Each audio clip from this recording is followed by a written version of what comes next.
Salut à tous, la team Tom Show pour Lyon Fan TV. Très très heureux les gars de vous retrouver pour une nouvelle vidéo. J'espère que vous allez bien, surtout avec ce temps estival. J'espère que ça va continuer parce que ça fait du bien. On est en été enfin. C'est pour ça que je suis sorti un petit peu la chemise un petit peu bariolée. Il y a beaucoup de verre d'ailleurs, c'est ce que je suis en train de remarquer. Ce qui n'est pas terrible quand on est supporter lyonnais. Les amis, n'hésitez pas à vous abonner. Très important, abonnez-vous, mettez un like, un commentaire. Vous connaissez la musique. Les amis, je vous dis tout le temps les amis parce que je vous considère comme mes amis et que c'est un tic de langage. Donc ne vous inquiétez pas.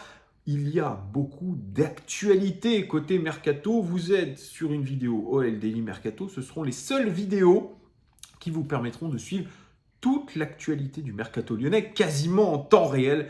J'essaye de compiler ce qui s'est passé dans la journée pour pouvoir vous en parler, pour pouvoir débattre, pour pouvoir comprendre un petit peu où veut en venir l'Olympique lyonnais et surtout où va-t-on au niveau mercato, sachant que nous n'avons toujours pas de direction de scouting, pas de direction sportive, toujours pas de PDG.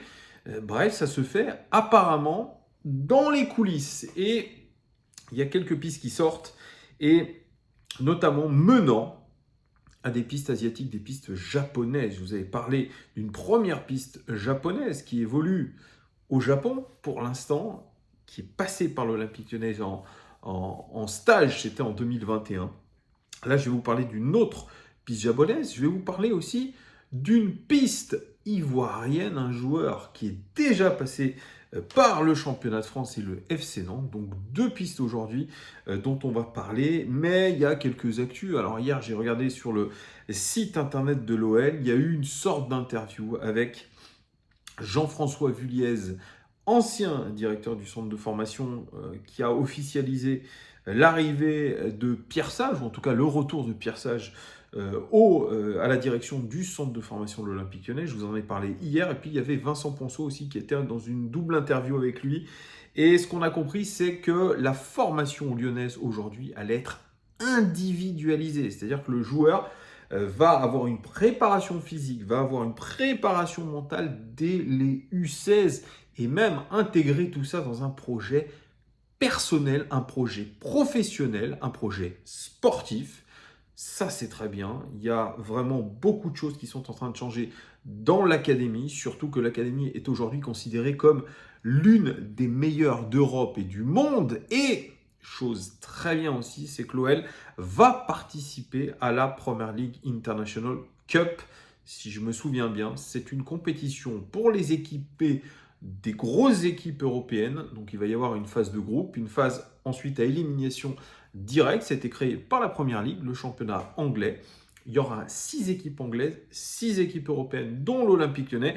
Ce qui pallie quand même pas mal, je pense, au fait que l'équipe descende en National 3. Et ça va permettre, comme l'a dit Vincent Ponceau, de donner du challenge à ces jeunes, de leur donner du sens et surtout qu'ils se sentent appartenir à cet Olympique lyonnais, qu'ils aient envie de progresser avec le club.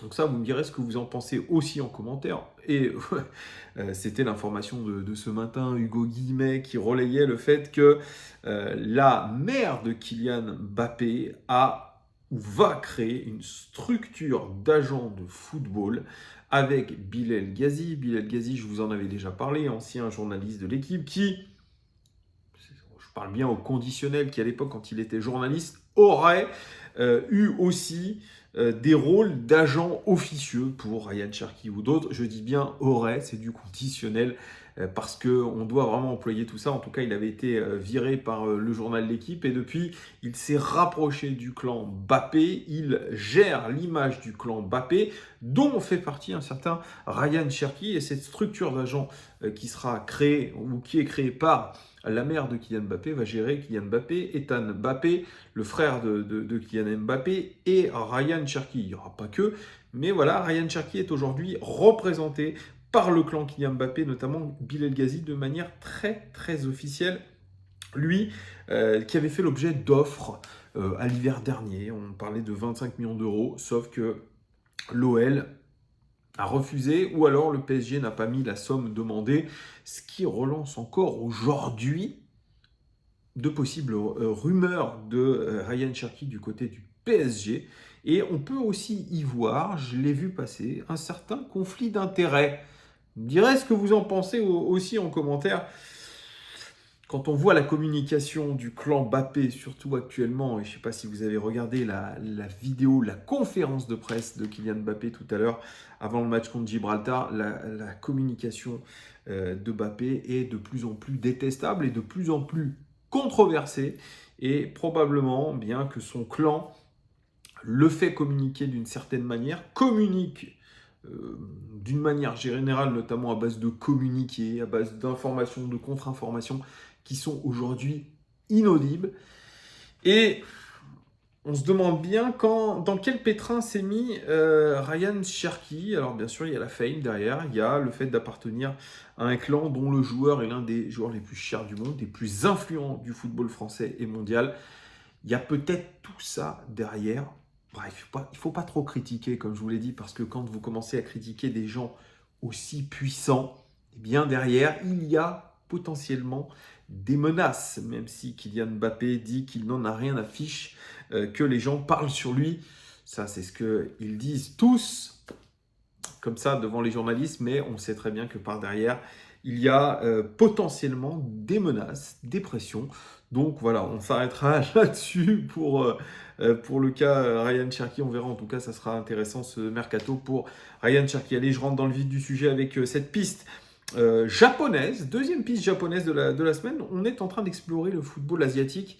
Et comme le dirait mon frère, qui est un passionné du football japonais et de la J-League, eh bien, c'est étonnant que l'OL ne se soit pas mis sur ces réseaux-là bien avant. Et aujourd'hui, on parle de Keito Nakamura, joueur japonais de 22 ans, 1m80, ailier gauche ou ailier droit, il peut jouer faux pied, qui évolue en Autriche, dans la Ligue 1 autrichienne depuis août 2021. Il a un contrat qui s'étend jusqu'en 2025. Et ce qu'on peut dire, c'est que c'est un international japonais. Il a un match, une sélection avec l'équipe japonaise, la sélection japonaise. Il a fait 31 matchs dans son équipe, dans le championnat autrichien, 31 matchs, 14 buts pour lui, 7 passes décisives, ce qui est un très très bon total dans un championnat qui paraît quand même compétitif, puisque Erling Haaland a joué dans ce championnat avec les Red Bull Salzbourg. Un ancien aussi de chez nous, Oumar Soleh, joue aussi du côté de Salzbourg et il a plutôt performé. 94% des 11 de départ pour lui, 87% des minutes jouées de son équipe, ce qui est plutôt un bon ratio. Alors, il est évalué à 8 millions d'euros selon Transfer Market. 8 millions, ça peut se négocier aux alentours des 10 millions d'euros pour ce joueur qui a vu toutes les sélections japonaises, U15, U17, U19, U20, U21 et bien sûr la sélection A japonaise avec une sélection le 24 mars 2023, ce qui était il n'y a pas si longtemps que ça. C'était alors il y a un match, alors je ne sais pas s'il est sélectionné dans l'équipe nationale japonaise à venir. Ça, je n'ai pas recherché, vous me direz vous en commentaire. Alors, pour ce qui est du profil de Keito Nakamura, alors j'ai été voir un petit peu de partout parce qu'il y en a beaucoup et qui sur les réseaux sociaux et sur Twitter font des rapports de scouting. Je n'invente rien puisque je ne vais pas m'inventer un rôle de scout. Moi, je vous fais un condensé et je vous l'expose ensuite en vidéo. Donc Keito Nakamura, donc c'est un joueur.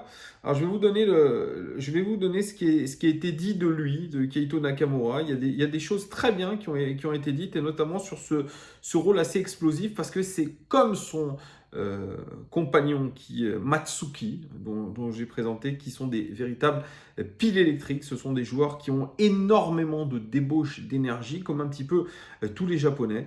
C'est un super joueur, c'est un ailier gauche, comme je vous l'ai dit. Il évolue sur l'aile gauche. Alors, bon, on a fait jouer Barcola, on a fait jouer Jefinho aussi sur cette aile gauche.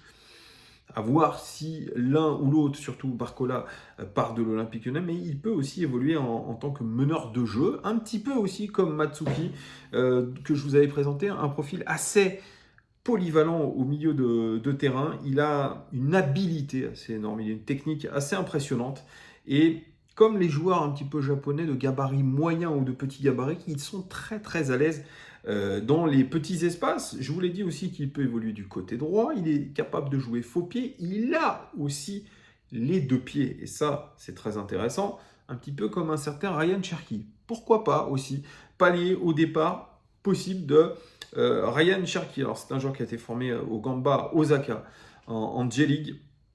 Très vite, très jeune. Il est monté professionnel. C'est un joueur vraiment qui a travaillé sa technique. Moi, je suis des Japonais sur les réseaux sociaux, des Japonais footeux. Et effectivement, ce sont, notamment sur Instagram, je précise sur Instagram, ils sont passionnés de technique. Voilà, ils adorent performer la technique, les gestes techniques. Et ça fait partie de cette formation japonaise.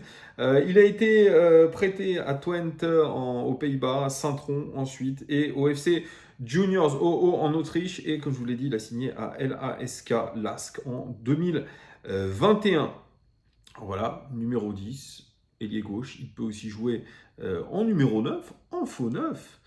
Ça peut être intéressant aussi de le voir. Est-ce que c'est vraiment un numéro 9 qui peut être la doublure d'un Alex Lacazette? Ils ont le même gabarit, j'en sais rien. En tout cas, il est capable de marquer des buts. Est-ce qu'il est capable de jouer en remise? Est-ce qu'il a la force physique de le faire? Je n'en sais rien. En tout cas, c'est potentiellement une chose intéressante à voir.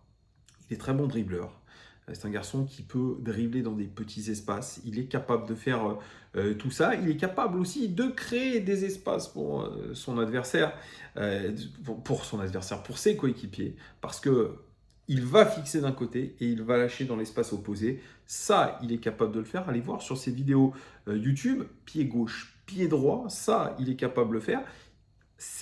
Il a une faculté d'élimination. C'est un garçon aussi qui arrive très très bien centré. Regardez aussi ses vidéos YouTube. Il a une très très belle patte gauche et une belle patte droite aussi. Il arrive à gérer tout ça. C'est un garçon vraiment qui a un talent particulier, ce joueur, ce Keito Nakamura. Franchement, dans l'idée, un petit peu, je comprends un petit peu peut-être avec ces pistes, là où veut aller l'Olympique Lyonnais, avec des joueurs qui sont fiables techniquement, avec des joueurs agiles, avec des joueurs disciplinés, parce que c'est ça, on veut révolutionner, on veut des joueurs qui se font mal. Alors, il y a le contre-exemple un petit peu Minamino à Monaco, ce joueur japonais, star japonaise qu'apprécie mon frère, qui n'a pas réussi, hein, clairement du côté de Monaco, même si avant il a été du côté de Liverpool, Southampton, mais il a eu du mal à s'adapter à la France.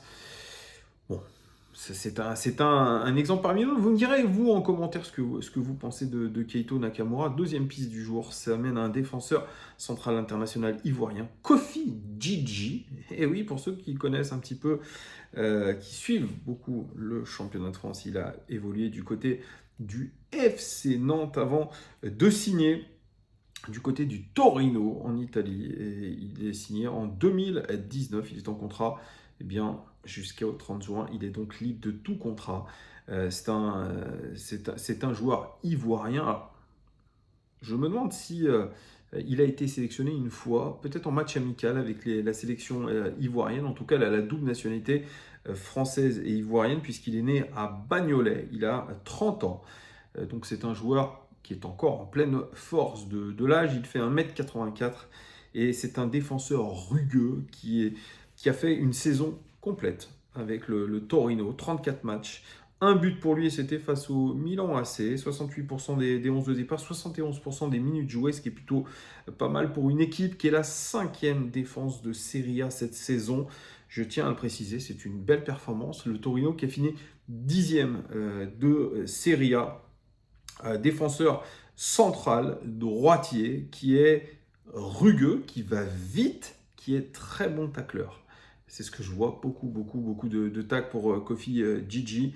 Alors, c'est ses caractéristiques un petit peu sur WhoScored.com. Alors, il est noté en moyenne. Je vais vous donner sa note moyenne sur WhoScored. Ce sont des statistiques vraiment... c'est une note statistique. Voilà. 6,50 sur 10. C'est une note moyenne. Donc dans son style de jeu, il est très fort dans les tacles. Par contre, dans les duels aériens, il n'est pas très bon. Pourtant, il a une bonne taille, il est assez grand. Mais c'est aujourd'hui un style de joueur comme ça qu'il nous faut. Un joueur qui est libre de tout contraint. Un joueur qui a connu la Serie A quand même, qui est un bon championnat. Quoi qu'en dise Igor Tudor, qui nous disait il y a quelque temps que la Ligue 1 était beaucoup plus forte que la Serie A. Je n'y crois pas. 3 clubs italiens dans les 3 finales européennes cette année, ce n'est pas rien. Même si les 3 équipes italiennes ont échoué, cela veut dire quand même beaucoup de choses. Et je pense qu'il a dû apprendre beaucoup dans cette équipe du Torino. C'est un profil vraiment solide et il viendrait, pourquoi pas, remplacer Lukeba. Lukeba, je vous en ai parlé, hein, il est plus que jamais sur le départ et il y a même des rumeurs qui disent qu'il serait libéré pour une vingtaine de millions d'euros, ce qui paraît assez hallucinant, mais on verra ça aussi. Il y a la rumeur aussi Umtiti, on aura le temps d'en reparler, je vous avais fait une vidéo il y a une semaine là-dessus. On a l'air de vouloir insister pour Samuel Umtiti, mais pour l'instant, comme je vous dis, tant que Mathieu Louis-Jean n'a pas été nommé clairement en tant que directeur scouting, ce sont toutes des pistes en soum, les amis. Voilà, n'hésitez pas à commenter, dire si qu'est-ce que vous pensez des pistes menant à Nakamura ou Gigi Lamoroso. C'est un petit jeu de mots. Dites-moi tout en commentaire. Merci en tout cas de votre fidélité. Je vous dis à très très vite pour de nouvelles vidéos Mercato. Ciao!